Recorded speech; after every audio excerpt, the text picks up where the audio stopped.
एकादशी। श्री सुत जी ऋषियों को कहने लगे, विधि सहित इस एकादशी व्रत का महात्म्य तथा जन्म की कथा भगवान कृष्ण ने युधिष्ठिर को सुनाई थी। सतयुग में एक महाभयंकर राक्षस मूर नाम का प्रकट हुआ था। उसने अपनी शक्ति से देवताओं को विजय किया और अमरावतीपुरी से नीचे गिरा दिया। बेचारे मृत्युलोक की गुफाओं में निवास करने लगे और कैलाशपति की शरण में जाकर दैत्य के अत्याचारों का तथा अपने महान दुख का वर्णन किया। शंकर जी कहने लगे, आप भगवान विष्णु की शरण में जाइए। आज्ञा पाकर सब देवता क्षीर सागर में गए।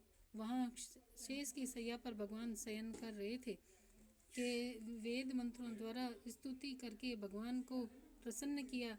प्रार्थना करके इंद्र कहने लगा, एक नाड़ा जग नाम का दैत्य ब्रह्मवंश में चंद्रावती नगरी में उत्पन्न हुआ। उसके पुत्र का नाम मुर है। उस मुर दैत्य ने हमें स्वर्ग से निकाल दिया। आप ही सूर्य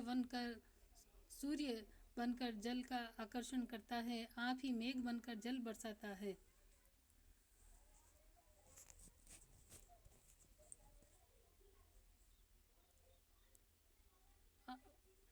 भूलोक के बड़े बड़े कर्मचारी देवता सब शरणार्थी बन चुके हैं। अब आप उस बलशाली दैत्य को मार कर हमारा दुख दूर कीजिए। भगवान बोले, देवताओं मैं तुम्हारे शत्रु का शीघ्र संहार करूंगा। आप निश्चित होकर चंद्रावती नगरी पर चढ़ाई करो। मैं तुम्हारी सहायता करने को पीछे से आऊंगा। आज्ञा पाकर देवता लोग वहां आए जहां युद्ध भूमि में मूर दैत्य गरज रहा था। युद्ध प्रारंभ हुआ, परंतु मूर के सामने देवता घड़ी भर न ठहर सके। भगवान विष्णु जी भी वहां आ पहुंचे। सुदर्शन चक्र को आज्ञा दी, शत्रुओं का संहार करो। चक्र ने चारों ओर सफाई कर दी। एक मूर दैत्य का सिर न काट सका और न गदा उसकी गर्दन तोड़ सकी। भगवान ने सारंग धनुष हाथ में लिया। बाणों द्वारा युद्ध प्रारंभ हुआ, परंतु शत्रु को मार न सके।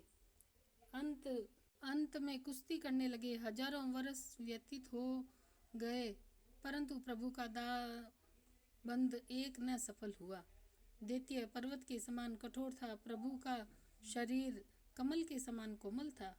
थक गए मन में विश्राम की इच्छा उत्पन्न हुई। शत्रु को पीठ दिखाकर भाग चले। आपकी विश्राम भूमि बद्रिकाश्रम थी। वहां एक गुफा 12 योजन की थी। हेमवती उसका नाम था। उसमें घुसकर सो गया। मूर दैत्य भी पीछे पीछे चला आया। सोते हुए शत्रु को मारने के लिए तैयार हो गया। उस समय एक सुंदर कन्या प्रभु के शरीर से उत्पन्न हुई, जिसके हाथ में दिव्य शस्त्र थे। उसने मूर के अस्त्र शस्त्रों को टुकड़े टुकड़े कर दिए।